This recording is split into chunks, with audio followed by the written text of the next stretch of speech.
नमस्कार, मैं हूं सुमित शुक्ला। एनडीटीवी एमपीसीजी में आपका बहुत बहुत स्वागत है।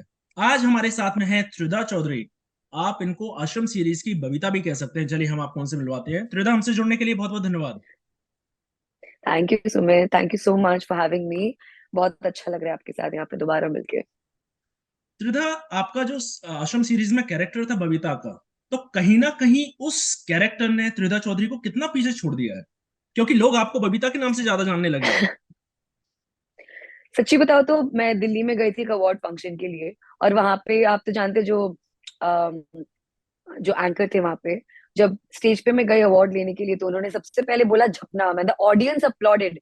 ऑडियंस ने सब मिलके बोला जपनाम। तो that was a very good moment, काफी अप्रिशिएटिंग लगा कि मतलब जब लाइक नाम बोला तो इसका ये मतलब है कि मेहनत, हाँ। जो एक एक्टर की मेहनत है, वो पूरी फुलफिल हो गई। मैं तो बोलूँ कि मेहनत सिर्फ एक एक्टर का नहीं, सीरीज का भी एक रिस्पॉन्सिबिलिटी था। बहुत लोगों को एडुकेट करना, मुझे लगता है आजकल ओटीटी प्लेटफॉर्म में जितनी भी आप चाहे फिल्म्स बोले आप सीरीज बोले, अच्छी तरह से उसका कुछ ना कुछ प्रभाव तो ऑडियंस पे हो रहा है। तो मेरे ख्याल से आश्रम का जो प्रभाव पड़ा और बबीता एज अ कैरेक्टर भी सब पे पड़ा, उसके लिए बहुत बहुत शुक्रिया। आपका जो कैरेक्टर था बहुत ही बोल्ड कैरेक्टर था आपका, डोमेस्टिक प्लस एक बोल्ड वुमन का। तो जब आपको ये ऑफर मिला, प्रकाश झा जी ने जब आपको ये ऑफर दिया, तो आपके मन में हम्म। कुछ विचार तो चल रहा होगा। पता नहीं रिलीज होने के बाद आप लोग आपको किस नजीरे से देखने लगेंगे, पॉजिटिव नेगेटिव, ऐसा कुछ विचार तो चल रहे होंगे आपके दिमाग में। आई मीन सच्ची बताओ तो आश्रम हमने साइन किया था आई थिंक 3 साल पहले। और वो जाके जो लास्ट सीजन था वो लास्ट ईयर 2023 हम्म। को हम सबने देखा। और उससे 1 साल पहले हमने सबसे पहले उसका रिलीज देखा था। हम्म। तो शुरुआत में मुझे इतना नहीं पता था कि प्रभाव कैसे होगा, क्योंकि मैंने ऐसा किरदार, ये किरदार किरदार ही होता है। लेकिन आप जब एक रिस्क लेते हो, एक पीड़ित नारी या किसी का किरदार निभाने का और उसको सही से दर्शकों के सामने उसको प्रेजेंट करना, तो एक रिस्पॉन्सिबिलिटी तो होती है। मुझे लगा था कि मेरी पर्सनल लाइफ पे शायद वो इफेक्ट हो सकता है, मेरी मेंटल हेल्थ पे भी शायद, क्योंकि बहुत बार ऐसा हुआ था। मैं सच्ची आपको बताऊं, मैं ये बोलना चाहूंगी कि बहुत सारे एक्ट्रेसेस हैं जिन्होंने शायद किसिंग सीन्स किए होंगे, या किसी सीन में हमने दिखाया कि कोई कोई रेप सीन ऐसा कुछ हुआ होगा। जो मुझे खराब लगता है कि इंडिया जैसे एक जगह पे लोगों ने उसको गलत नजरिए से देखा है। जैसे मैं बताऊं तो वही क्लिप बार बार क्यों सर्कुलेट हुई कि कुछ गलत वेबसाइट्स पे, तो मुझे उस पर बहुत बुरा लगा था। It did affect my mental health bit. Hmm. मैं आज वो मौका अगर मेरे पास है तो मैं वही दर्शकों से बोलूंगी कि ऐसा नहीं करना चाहिए। हम किरदार निभाते हैं, ऐसा नहीं कि त्रिधा रियल लाइफ में वैसा कुछ कर रही है। हम किसी का हम किसी का दुख समझते हैं, इसलिए एक हम्म। डायरेक्टर उसको दिखाने की कोशिश करते हैं क्रिएटिव माध्यम के जरिए।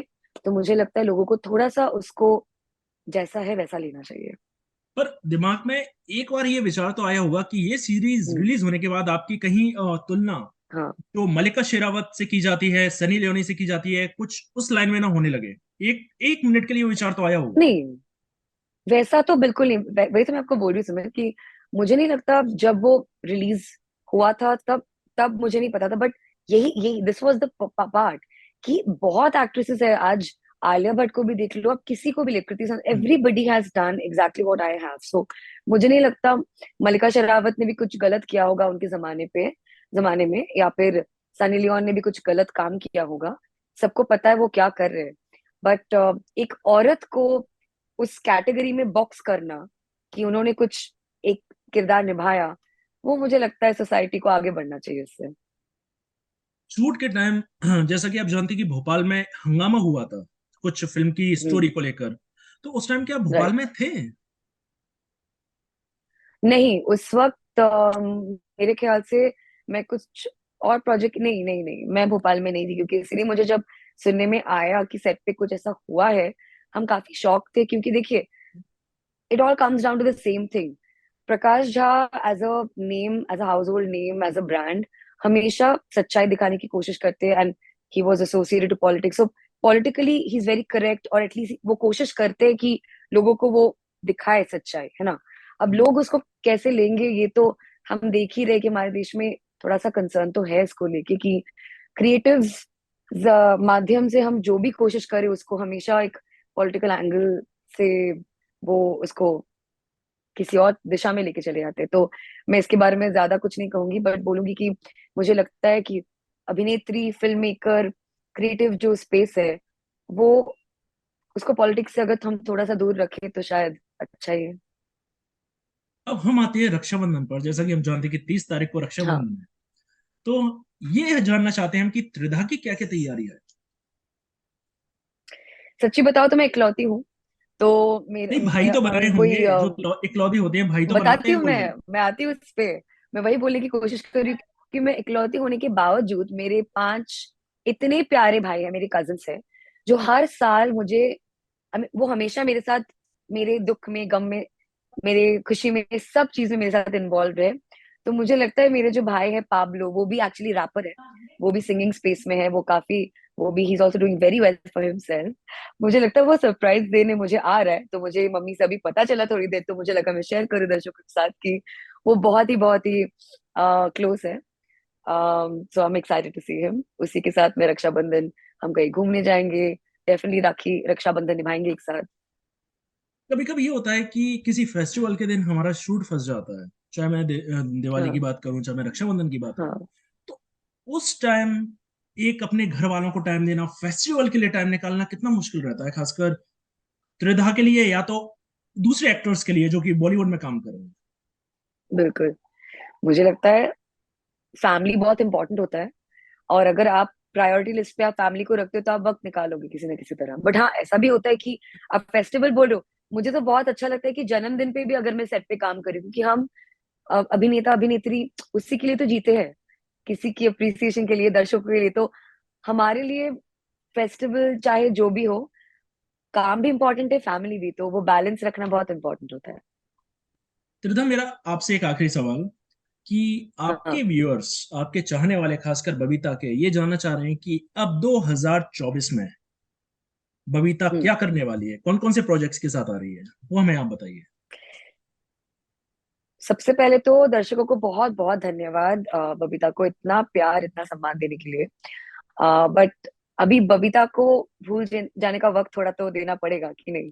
आई मीन, मुझे लगता है मैंने बहुत सारे और भी किरदार किए हैं, और बहुत तरह तरह के किए हैं।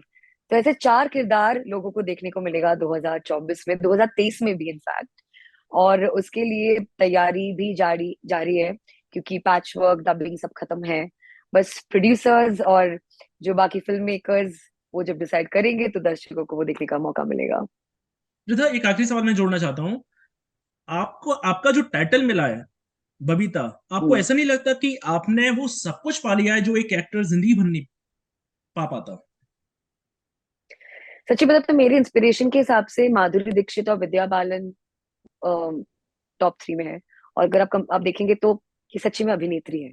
अ, और अभिनेत्री का काम सिर्फ उतना नहीं कि आप जो स्क्रीन पे दिखाते हो, आप ऑफलाइन भी, मतलब बगैर वो किरदार बने भी आप कैसे पेश आते हो, वो भी बहुत इंपॉर्टेंट होता है। दिया मिर्जा भी इनफैक्ट। हम्म। सो मुझे लगता है कि मैं इनकी जर्नी देखती हूँ, और अगर मैं खुद देखती हूँ कि मैं कहाँ तक पहुंच रही हूँ, कहाँ तक पहुंचने वाली हूँ, तो हाँ, I feel proud of my self and the support system that I have, कि हाँ, आगे और जाना है। त्रिधा, हमसे जुड़ने के लिए बहुत बहुत धन्यवाद, तमाम जानकारी के लिए बहुत बहुत शुक्रिया। Thank you so much Sameer for having me. Thank you NDTV, Madhya Pradesh और छत्तीसगढ़। ये थी हमारे साथ त्रिधा चौधरी, जिन्होंने अपने अपकमिंग प्रोजेक्ट्स के बारे में हमसे खुलकर बात की। आज के लिए बस इतना ही। नमस्कार। Thank you.